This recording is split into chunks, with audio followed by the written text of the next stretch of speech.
Welcome to the Brazilian Portuguese Lessons channel. Today, you will learn Portuguese words that sound funny in English. But don't worry, they're completely normal in Brazil. Let's start.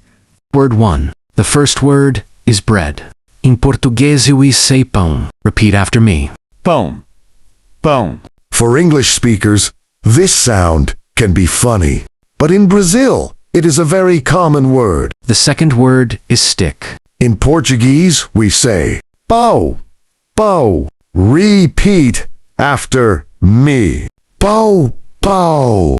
For some English speakers, this word sounds funny, but in Portuguese, it is a normal word. The third word is hand. In Portuguese, we say Mão, mão. this nasal sound is difficult for many Americans.